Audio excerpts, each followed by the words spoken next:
72 ঘন্টা ভোট ঘোষণার হওয়ার সঙ্গে সঙ্গেই 5 জন ডিআইজি এবং 11 জন জেলা শাসককে আজকেই সরিয়ে দিল কমিশন। রবিবার ভোট ঘোষণা, সেদিন মাঝরাত থেকে শুরু, তারপর একের পর এক বদল। বুধবারও একই পথে নির্বাচন কমিশন। এদিন 11 জন জেলা শাসককে সরিয়ে দিয়েছে কমিশন। এর মধ্যে উত্তরবঙ্গের 6 জেলা শাসক। কোচবিহারের জেলা শাসক ছিলেন রাজু মিশ্রা, তার জায়গায় এলেন জিতিন যাদব। জলপাইগুড়ির জেলা শাসক রবি প্রকাশ মিনার জায়গায় সন্দীপ ঘোষ। উত্তর দিনাজপুরের জেলা শাসক ছিলেন তানভীর আফজাল, তার জায়গায় আনা হয়েছে বিবেক কুমারকে। সরানো হয়েছে মালদার জেলা শাসক প্রীতি গোয়েলকেও। নতুন জেলা শাসক রাজনবীর সিং কাপুর। আলিপুরদুয়ারের জেলা শাসক ছিলেন শেভালে অভিজিৎ তুকারাম, নতুন জেলা শাসক হলেন টি বালাসুব্রমণ্যম। মুর্শিদাবাদের জেলা শাসক ছিলেন সুরেন্দ্র কুমার মিনা, তার জায়গায় আর অর্জুন। নদিয়ার জেলা শাসকের দায়িত্বে ছিলেন নিখিল নির্মল, তাকে সরিয়ে আনা হয়েছে শ্রীকান্ত পাল্লিকে। পূর্ব বর্ধমানের জেলা শাসক ছিলেন আয়েশা রানী এ, তাকে সরিয়ে আনা হয়েছে শ্বেতা আগরওয়ালকে। দার্জিলিং এর জেলা শাসক সুনীল আগরওয়ালকেও সরিয়ে দিয়েছে কমিশন, তার জায়গায় হরি শঙ্কর পানিকর। উত্তর 24 পরগনার জেলা শাসক ছিলেন সিয়াদ এন, তার জায়গায় আনা হয়েছে শিল্পা গৌড়িসারিয়াকে। দক্ষিণ 24 পরগনার জেলা শাসক ছিলেন অরবিন্দ কুমার মিনা, তার জায়গায় এসেছেন অভিষেক কুমার তিওয়ারি। কলকাতা দক্ষিণের ডিস্ট্রিক্ট ইলেকশন অফিসার ছিলেন সুমিত গুপ্তা, তাকে সরিয়ে আনা হয়েছে রণধীর কুমারকে। কলকাতা উত্তরের ডিস্ট্রিক্ট ইলেকশন অফিসার ছিলেন অংশুল গুপ্তা, তার চেয়ারে স্মিতা পান্ডে। এর মধ্যে আর অর্জুন, রণধীর কুমার এবং স্মিতা পান্ডেকে আগেই রোল অবজারভারের দায়িত্বে নিয়োগ করেছিল নির্বাচন কমিশন। তখন তাদের কাজ ছিল ভোটার তালিকা খতিয়ে দেখা, জেলা প্রশাসনের কাজে নজরদারি চালানো। এবার সরাসরি তাদের জেলা শাসক এবং ডিস্ট্রিক্ট ইলেকশন অফিসার পদে নিয়োগ করা হলো। স্মিতা পান্ডেকে 2021-এ ভোটের আগে পূর্ব মেদিনীপুরের জেলা শাসক হিসেবে নিয়োগ করেছিল নির্বাচন কমিশন। সেবার নন্দীগ্রামে ভোট গণনায় জেলা শাসকের ভূমিকা নিয়ে প্রশ্ন তুলেছিলেন মমতা বন্দ্যোপাধ্যায়। এর আগে ডিআইজি পদেও বদল করে কমিশন। 5 জন ডিআইজিকে তারা সরিয়ে দিয়েছে। রায়গঞ্জ রেঞ্জের ডিআইজি ছিলেন নিম্বালকর সন্তোষ উত্তম রাও, তাকে সরিয়ে আনা হয়েছে রাঠোর অমিত কুমার ভরত। মুর্শিদাবাদের ডিআইজি সুধীর কুমার নীলকান্তমকে সরিয়ে আনা হয়েছে অজিত সিং যাদবকে। বর্ধমান রেঞ্জের ডিআইজি ছিলেন আলোক রাজোরিয়া, তাকে সরিয়ে দায়িত্ব দেওয়া হয়েছে শ্রীহরি পান্ডেকে। জলপাইগুড়ি রেঞ্জের ডিআইজি ভোলানাথ পান্ডেকে সরিয়ে আনা হয়েছে অঞ্জলি সিংকে। প্রেসিডেন্সি রেঞ্জের ভাস্কর মুখোপাধ্যায়কে সরিয়ে আনা হয়েছে কঙ্কর প্রসাদ বারুইকে। এর প্রক্রিয়া চলতেই থাকবে। এখানকার আইন শৃঙ্খলা সমস্যার জন্য যারা দায়ী, যারা সিরিয়াসলি সাধারণ মানুষকে সুরক্ষা দিতে পারেননি, তাদের ভরসা করে ইলেকশনও হতে পারে না ফ্রি ফেয়ার, সেই জন্য তাদেরকে আলাদা করা উচিত। জিতবে আবার মমতা বন্দ্যোপাধ্যায়ের বাংলা। আরে কত চেয়ারে কত পরিবর্তন করবে, যারা বসবে তারাও বাংলার লোক, আমাদের লোক। এই রাজ্যে গত 1.5 দশক ধরে যা চলেছে, প্রশাসন মানেই তৃণমূল, তৃণমূল মানেই প্রশাসন। এই পরিস্থিতিতে এদেরকে সরানো ছাড়া নির্বাচন কমিশনের কি আর উপায় ছিল? সন্ত্রাস মুক্ত ভোট পশ্চিমবঙ্গবাসীকে উপহার দেওয়া কমিশনের দায়িত্ব এবং কর্তব্যের মধ্যে পড়ে। রদবদলের খেলা আর আমরা মাঠে ময়দান খেলে নিচ্ছি। রদবদলের খেলা আর আমরা মাঠে ময়দান খেলে নিচ্ছি। নিউজ 18 বাংলা। আর স্বরাষ্ট্র সচিব, মুখ্য সচিব বদলের পর এক ঝাঁক আইএএস আইপিএস কেও বদল। আর এই নিয়ে মমতা বন্দ্যোপাধ্যায় তীব্র ক্ষোভ প্রকাশ করে কমিশনকে চিঠি দেন। কাউকে কাজে লাগিয়ে সুপার উত্তমের মতো বিহাইন্ড দ্য সিন মধ্যরাতে গুপ্ত তাণ্ডব করছে। আগে নিয়ম ছিল আমাদের স্টেট গভর্নমেন্টের কাছে লিস্ট চাইতেন, আমরা 3টে করে নাম পাঠাতাম, তার থেকে ওনারা সিলেক্ট করতেন। এ সুমোটো যেন মগের মুলুক, যেন দিল্লি কা লাড্ডু, যেন জমিদারি, জমিদার জলদার। সোমবার প্রথমে ধর্মতলায় চড়া সুর, তারপর মুখ্য নির্বাচন কমিশনারকে চিঠিতে মমতা বন্দ্যোপাধ্যায় লেখেন, নির্বাচন কমিশন 15ই মার্চ এবং 16ই মার্চ নির্দেশিকা জারি করেছে। রাজ্য প্রশাসনের একাধিক সিনিয়র অফিসারের একতরফাভাবে বদলি করা হয়েছে এবং অনেককে পদে বহাল রাখা হয়েছে। এই ধরনের বদলিগুলির ক্ষেত্রে কোনো জোরালো কারণ বা নির্বাচন সংক্রান্ত কোনো নিয়ম লঙ্ঘনের উল্লেখ করা হয়নি। ভারতের সংবিধানের 324 নম্বর অনুচ্ছেদ অনুযায়ী নির্বাচন পরিচালনার পূর্ণ দায়িত্ব নির্বাচন কমিশনের উপর। 1950 ও 1951 সালে জনপ্রতিনিধিত্ব আইনেও নির্বাচনী প্রক্রিয়া পরিচালনার ক্ষেত্রে কমিশনের কর্তৃত্বের কথা উল্লেখ রয়েছে, কিন্তু সেই সাংবিধানিক ক্ষমতা প্রয়োগের ক্ষেত্রে এর আগের নির্বাচনগুলিতে রাজ্য সরকারের সঙ্গে পরামর্শ করেছে কমিশন। আশা করি সংবিধানের মূল ভাবনা মেনে কমিশন নিজের ঐতিহ্য, সুনাম এবং প্রাতিষ্ঠানিক গুরুত্ব রক্ষা করবে। মুখ্যমন্ত্রীর এই চিঠির পরদিনই পুলিশ প্রশাসনে ফের ধাক্কা কমিশনের। ভোট ঘোষণার 48 ঘন্টার মধ্যে রাজ্য পুলিশ প্রশাসনের মূল ধাঁচাটাই বদলে দিল নির্বাচন কমিশন। রবিবার বিকেলে ভোট ঘোষণা, রবিবার মাঝরাতে বেনজির বদল, মুখ্য সচিব ও স্বরাষ্ট্র সচিব বদলে দেয় কমিশন। তারপর সোমবার আরও 3 গুরুত্বপূর্ণ পদে বদল, রাজ্য পুলিশের ডিজি, এডিজি আইন শৃঙ্খলা এবং কলকাতার পুলিশ কমিশনার। এরপর মঙ্গলবার আবারও বদল, এডিজি দক্ষিণবঙ্গ, এডিজি উত্তরবঙ্গ, 4 কমিশনারেটের সিপি এবং 12 জন এসপি, কলকাতা পুলিশের ডিসি সেন্ট্রাল পদেও বদল। বিজেপির কমিশনকে বলবো ক্ষমা করবেন, ব্রিলিয়ান্ট খেলা খেলছেন। নোটিফিকেশন হলো না এখনো ইলেকশনের, তার মধ্যে চিফ সেক্রেটারি থেকে শুরু করে, হোম সেক্রেটারি থেকে শুরু করে, ডিজি থেকে শুরু করে, এডিজি ল অ্যান্ড অর্ডার থেকে শুরু করে, সিপি থেকে শুরু করে, সমস্ত কমিশনার থেকে শুরু করে, এসপি থেকে শুরু করে সব চেঞ্জ করে দিলেন। তা খেলাটা বিজেপির কথায় মেঘের আড়াল থেকে কেন খেলছেন? সরাসরি খেলুন, দরকার হলে প্রচারে নামুন।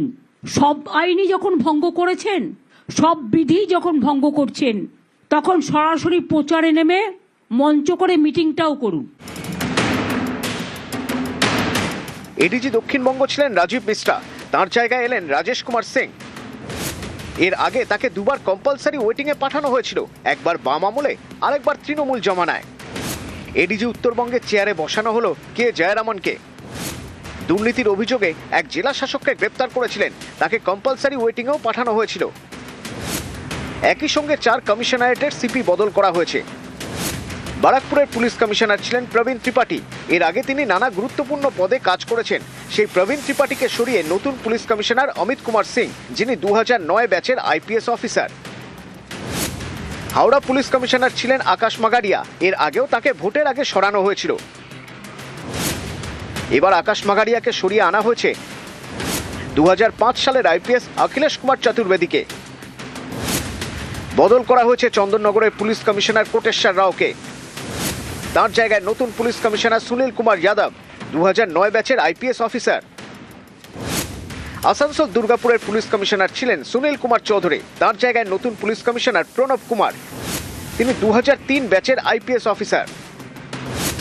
এছাড়াও 12 জন পুলিশ সুপারকে সরিয়ে দিল নির্বাচন কমিশন। ডায়মন্ড হারবার পুলিশ জেলা, বারাসাত পুলিশ জেলা, ইসলামপুর পুলিশ জেলা, মুর্শিদাবাদ পুলিশ জেলা, বসিরহাট পুলিশ জেলা, পূর্ব মেদিনীপুর, বীরভূম, কোচবিহার, মালদা, জঙ্গিপুর, পশ্চিম মেদিনীপুর, হুগলি গ্রামীণ। বদল করা হয়েছে কলকাতার ডিসি সেন্ট্রাল পদেও। ইন্দিরা মুখোপাধ্যায়কে সরিয়ে আনা হয়েছে ইয়েলওয়ার শ্রীকান্ত জগন্নাথ রাওকে। আগে যা সিট পেয়েছিল নিউজ 18 বাংলা তার থেকে তলানিতে নামবে। এপ্রিলের প্রথম সপ্তাহে কি অ্যাডজুডিকেশনের কাজ শেষ হয়ে যাবে, মানে বিচারাধীন নিষ্পত্তি হয়ে যাবে? 17ই মার্চ রেকর্ড 2 লক্ষ অ্যাডজুডিকেশনের নিষ্পত্তি হয়েছে, বিচারাধীনের নিষ্পত্তি হয়েছে। কি দাঁড়ালো এখনো পর্যন্ত? কিভাবে বলা হচ্ছে এপ্রিলের প্রথম সপ্তাহে বিচারাধীনের নিষ্পত্তি হবে? এখনো পর্যন্ত যা আমরা খবর, যে 60 লক্ষ যে বিচারাধীনের নাম ছিল, 60 লক্ষ, সেই 60 লক্ষের মধ্যে 20 লক্ষ বিচারাধীনের নিষ্পত্তি হয়েছে, আরও 40 লক্ষ বাকি। এবং এখনো পর্যন্ত যা খবর তাতে এপ্রিলের প্রথম সপ্তাহেই অ্যাডজুডিকেশনের কাজ শেষ হয়ে যাওয়ার কথা, এরকমটাই বিচার বিভাগকে দায়িত্ব দেওয়া হয়েছে সুপ্রিম কোর্টের নির্দেশে। বাইরে থেকেও বিচারকরা এসেছেন, 710 জন বিচারক তথ্য বিভ্রাট যাচাইয়ে রয়েছেন। এপ্রিলের শুরুতেই 60 লক্ষ অ্যাডজুডিকেশনের নিষ্পত্তি কিভাবে বলা হচ্ছে? সরাসরি চলে যাব অর্ণবের কাছে। অর্ণব, কিভাবে বলা হচ্ছে যে এপ্রিলের প্রথম সপ্তাহেই এই অ্যাডজুডিকেশনের কাজের নিষ্পত্তি হয়ে যাবে? দেখো, আমাদের রাজ্যে প্রায় 500-র বেশি বিচারক, সেটা ডিস্ট্রিক্ট জাজ, অ্যাডিশনাল ডিস্ট্রিক্ট জাজ, সিনিয়র জুনিয়র ডিভিশন, যাদের 3 বছর অভিজ্ঞতা রয়েছে, এরকম বিচারকরা অক্লান্ত পরিশ্রম করছেন এবং 24শে ফেব্রুয়ারি থেকে যে কাজ তারা শুরু করেছেন সেটা টানা করে যাচ্ছেন। এবং বাঁকুড়া, পুরুলিয়ার একাধিক জুডিশিয়াল অফিসার তারা সেই জেলার কাজ শেষ করে অন্য জেলার ইতিমধ্যে কাজ হাতে নিয়েছেন প্রধান বিচারপতির দপ্তরের অনুমতি নিয়ে। এবং এই জায়গাতে গতকাল রেকর্ড তৈরি করেছে প্রায় 710 জন বিচারক, অর্থাৎ ওড়িশা এবং ঝাড়খণ্ডের 200 জন বিচারককে ধরে প্রায় 2 লক্ষ অভিযোগের নিষ্পত্তি গতকাল হয়েছে। এবং এই পারফরমেন্স যদি আগামী দিনগুলোতে থাকে তাহলে আজকে 18 তারিখ, 18 থেকে যদি আমরা 31 তারিখ 14 দিন এবং ও মাসের যদি আরও 5টা দিন বা 6টা দিন ধরি 20 দিন, অর্থাৎ এই 20 দিনে প্রায় আরও 2 লাখ করে ধরলে প্রায় 40 লাখ অভিযোগের নিষ্পত্তি হবে। ইতিমধ্যেই গতকাল পর্যন্ত 21 লাখ অভিযোগের নিষ্পত্তি মনোজ কুমার আগরওয়াল সিইও তিনি নিজে এসে বলেছিলেন মিটিংয়ের পরে, এবং আজকেও প্রায় 2 লাখের কাছাকাছি 23 থেকে 24 লাখ অভিযোগের নিষ্পত্তি ইতিমধ্যেই হয়ে গেছে আজ পর্যন্ত বলে হাইকোর্ট সূত্রে খবর। এবং প্রায় 40 লাখ তুমি এইভাবে যদি পারফরমেন্স থাকে তাহলে হিসেবে দেখা যাচ্ছে প্রায় 60 থেকে 61 লক্ষ অভিযোগের নিষ্পত্তি হয়ে যাবে। এবং এক্ষেত্রে তোমার একটা তথ্য দিয়ে রাখি, আমাদের রাজ্যের বিচারকরা যেহেতু 24শে ফেব্রুয়ারি থেকেই কাজ করছেন এবং অন্য রাজ্য থেকে যে 200 জন বিচারক এসেছেন তারা 9 বা 10 মার্চ থেকে কাজ শুরু করেছেন। কিছুটা ভাষাগত সমস্যার কারণেই, কিছুটা হলো পারফরমেন্সের নিরিখে একটু কম অন্য রাজ্যের বিচারকদের, কারণ ওড়িশা বা ঝাড়খণ্ড থেকে যারা এসেছেন তাদের একটু ভাষাগত বুঝতে অসুবিধা হচ্ছে। এবং এই কাজ যদি করা যায় তাতে 6 এপ্রিল প্রথম দফার 152টা যে বিধানসভার নির্বাচন তার মনোনয়ন দাখিল হচ্ছে 6 এপ্রিল থেকে, এবং তার আগে 5 এপ্রিলের মধ্যেই প্রথম দফার কাজ প্রায় শেষ হয়ে যাবে। উল্লেখযোগ্য যেটা মাথা ব্যথা ছিল কমিশনের তা হচ্ছে মুর্শিদাবাদ, সেখানেই প্রায় 10 লক্ষ অ্যাডজুডিকেশনের নাম ছিল, এবং এই মুর্শিদাবাদ মালদাও হয়তো এই প্রথম দফার 5 এপ্রিলের মধ্যেই হয়ে যাবে বলে এমনটা আশাবাদী কমিশন এবং কলকাতা হাইকোর্ট। 11ই মার্চ মুখ্য নির্বাচনী আধিকারিক মনোজ কুমার আগরওয়াল কি বলেছিলেন দেখা যাক। আমাদের 60,06,675 ভোটার্স অ্যাডজুডিকেশনে আছে। ওই অ্যাডজুডিকেশন মধ্যে আমি আজকে যে পজিশন দেখলাম, আমার যেটা যে ওপিনিয়ন আছে কি প্রায় আজকে 20 লাখ আজকে মধ্যে যেটা আছে নিষ্পত্তি হয়ে যাবে, প্রায় 1/3 যেটা আছে নিষ্পত্তি হয়ে যাবে। আমরা সম্পূর্ণ চেষ্টা করছি কি তাড়াতাড়ি যেটা আছে নিষ্পত্তি হোক। এবারে নজিরবিহীন কেন্দ্রীয় বাহিনী মোতায়েন, কারণ আমরা বলেছিলাম 2.5 লক্ষ, প্রায় 2000 কোম্পানি কেন্দ্রীয় বাহিনী নিয়োগ করা হবে, 2.5 লক্ষ জওয়ান এই ভোটে থাকবে, 2 দফার ভোটে থাকবেন নিরাপত্তার দায়িত্বে। এই নিয়ে আজকে বৈঠক ছিল মুখ্য নির্বাচনী আধিকারিকের দফতরে।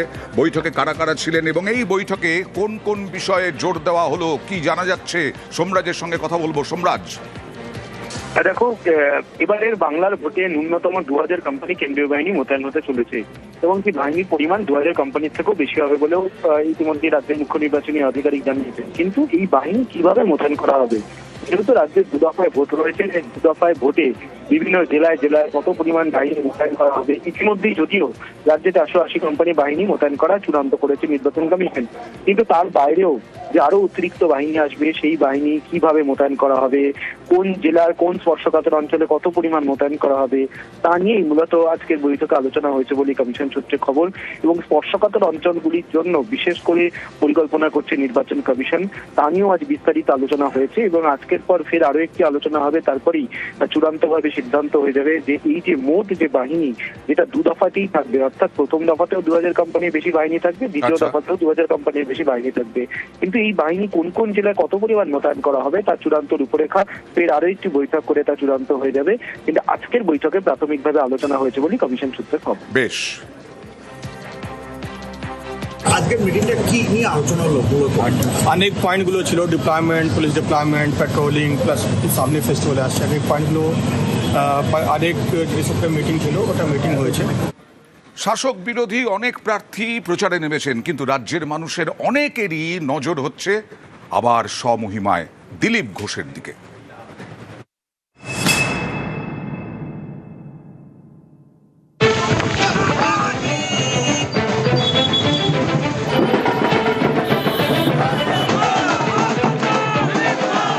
নিজের ঘাঁটিতে দিলীপ ঘোষ, খড়গপুর সদরে আবারও বিধানসভা ভোটের লড়াইয়ে।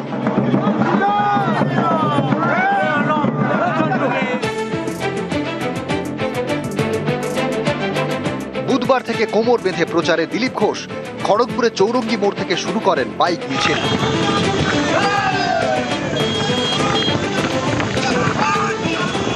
খড়গপুর শহরে বাইক মিছিল শেষ, তারপর একাধিক মন্দিরে পুজো।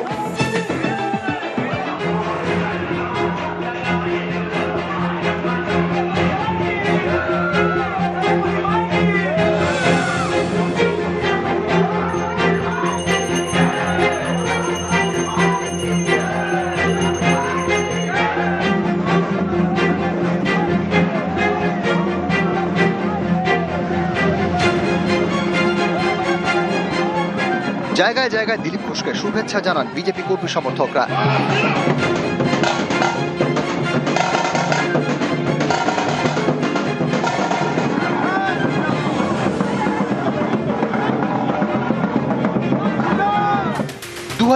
সালে এই খড়গপুর সদর থেকে প্রথমবার বিধায়ক হন দিলীপ ঘোষ। কংগ্রেসের জ্ঞান সিং সোহন পালকে হারান ৬৩০৯ ভোটে। 2021-এ বিজেপি দাঁড় করায় হিরণ চট্টোপাধ্যায়কে, তিনি জেতেন ৩৭৭৭ ভোটে। এবার 26-এ খড়গপুর সদরে ফের বিজেপি প্রার্থী দিলীপ ঘোষ।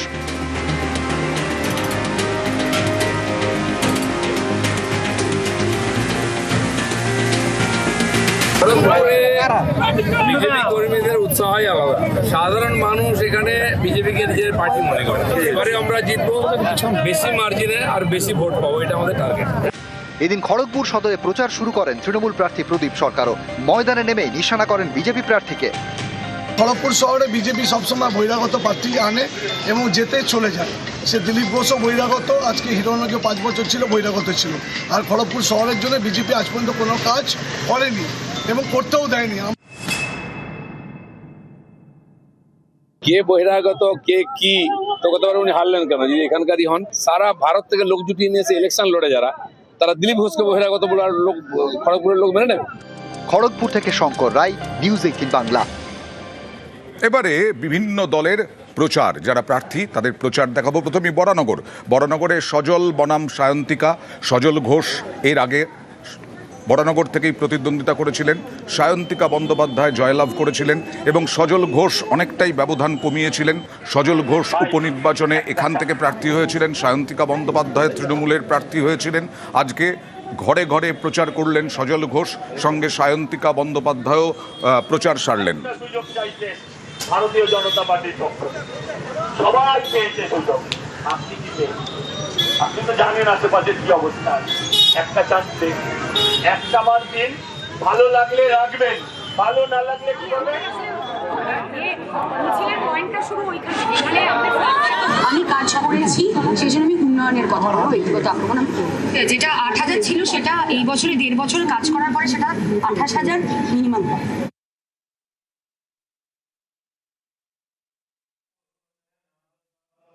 তৃণমূলকে হারাতে আপনার কাছে বরানগরে দ্বিতীয় কোনো পথ নেই, আপনার কাছে একটি পথ, ভারতীয় জনতা পার্টি, চিহ্ন পদ্মফুল।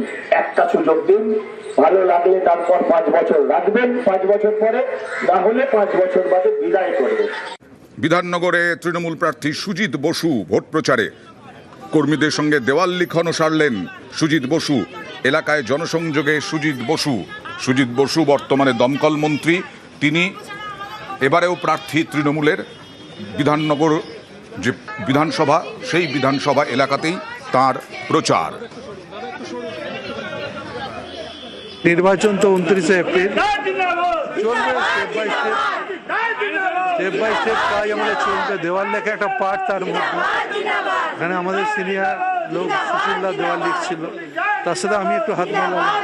যেতে ব্যাপারে আশাবাদী, তার কারণ যে সারা বছর তো মানুষের সাথে মানুষ অতীতেও যখন খুব ঝামেলা ছিল আমার ওপর, যখন আমার ওপর অনেক অত্যাচার ছিল, তখনও মানুষ আমাকে সমর্থন করেছে। আজকে যে কাজ করবার সুযোগ মানুষ আমাকে দিয়েছে, আগামী দিনের সুযোগ দেবে, এ বিষয়ে কোনো আমার চিন্তা নেই, সন্দেহ নেই, কারণ মানুষ আমার সঙ্গে আছে। রাসবিহারী কেন্দ্রে বিজেপি প্রার্থী স্বপন দাশগুপ্ত।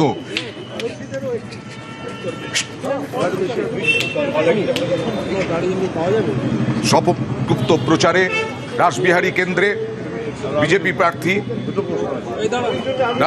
রাসবিহারীতে বিভিন্ন ঘরে ঘরে গিয়ে তিনি জনসংযোগ সারলেন, প্রচার সারলেন।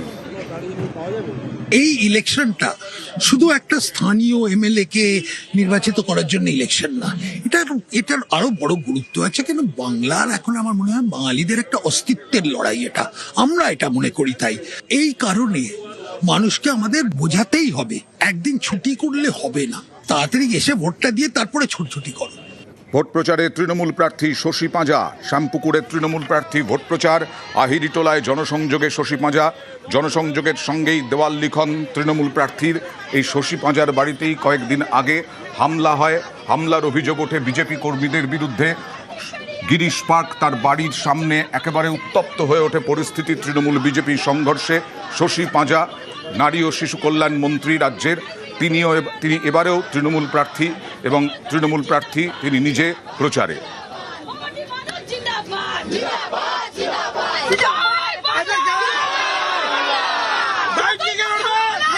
চেনা পরিচিত ময়দান, তাই বলে এখানে কোনো অ্যান্টি ইনকামবেন্সি বিষয় নেই। একই বিধায়ক এবার চতুর্থবার প্রার্থী হয়েছে, বিরোধিতা কিন্তু দেখছি না, কারণ সততা নিয়ে নিষ্ঠা দিয়ে মানুষের কাজ করেছি, পাশে থেকেছি। তারা বিবেচনা করবে, তারা এই প্রার্থীকে পেয়ে যথেষ্টভাবে শ্যামপুকুর বিধানসভা কেন্দ্রে সুস্থ ছিলেন, নিরাপদও ছিলেন। তৃণমূল মুখপাত্র কুণাল ঘোষ, তিনি এবার বেলেঘাটার তৃণমূল প্রার্থী ঘোষণা হয়েছে গতকাল। তারপর থেকেই তিনি একেবারে প্রচারে, দেওয়াল লিখন। এবারই প্রথম বিধানসভায় প্রার্থী তৃণমূল মুখপাত্র কুণাল ঘোষ।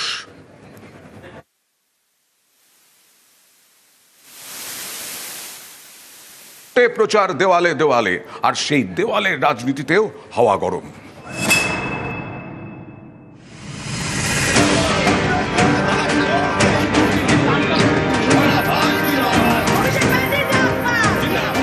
পশ্চিমবঙ্গে দুদফা বিধানসভা ভোট, কোমর বেঁধে প্রচার শুরু।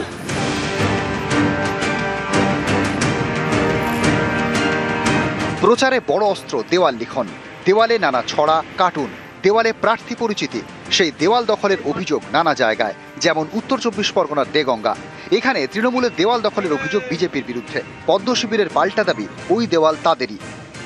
এই দেয়াল ভারতীয় জনতা পার্টির দেয়াল, ওরা এসে দখল করেছে। টিএমসিরা ওরা তো ভয় পেয়ে গেছে, ওরা বুঝতে পারছে যে এবারে সরকারে টিএমসি থাকবে না, তো সেই জন্য ওরা এইবারে দেয়াল দখলের লড়াই শুরু করেছে। তৃণমূলের কংগ্রেসের দেয়াল দখল করলে আমাদের কিচ্ছু যায় আসবে না। মমতা ব্যানার্জি মা মাটি সরকার, এটা মানুষের মনে খোদাই করা হয়ে গেছে।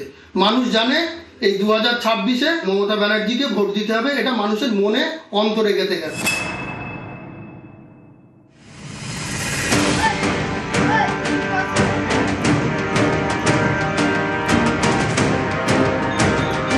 পশ্চিম মেদিনীপুরের ঘাটাল, এখানকার ঘাটাল মনসুকা 1 নম্বর গ্রাম পঞ্চায়েত এলাকায় একটি দেওয়ালে লেখা তৃণমূল। সেই লেখা মুছে দেওয়া হয়েছে বলে অভিযোগ। এ নিয়ে তরজা। এসব তৃণমূলই করছে, এ নিয়ে কোনো সন্দেহ নেই। বিগত দিনে তৃণমূল আমার নামে বড় পোস্টার দিয়েছিল, আমরা বলেছিলাম যে তৃণমূল আমাদেরকে ভয় পাচ্ছে, সেই জন্য এরকম করছে। আর ঘাটালে যিনি দাঁড়িয়েই বলছে আমি জিতে গেছি, তার কাউন্টডাউন শুরু হয়ে গেছে। বিকাশ কর যে ভাষায় বলতাম সেই ভাষায় বলছি, তার কাউন্টডাউন শুরু হয়ে গেছে। ঘাটাল তো উনি হারবেন, পঞ্চায়েত সমিতির সভাপতি থাকবে কিনা সেটাও সন্দেহ আছে। বিজেপি কোথায় কি হালে পানি না পেয়ে তারা অপপ্রচার শুরু করে দিয়েছে, কোথায় দেয়াল লিখন মুছে দেওয়া হচ্ছে। ঘাটালের মানুষ একবারে রেজিমেন্টেড হয়ে আছে, শুধু ভোটের দিন আসলেই তারা বোতাম টিপে শ্যামলী সর্দারকে বিপুল ভোটে জয়যুক্ত করবে।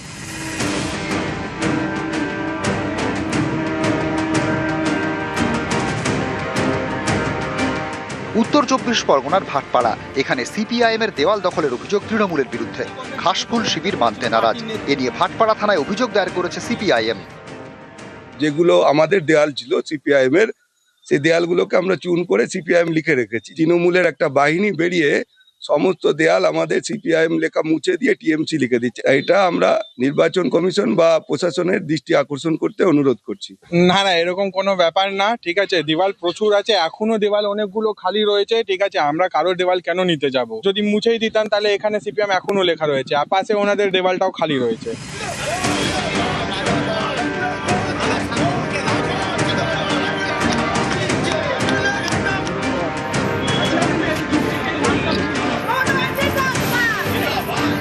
বুধবার অনেক প্রার্থী দেওয়াল লিখে প্রচার শুরু করেন। নিউজ 18 বাংলা।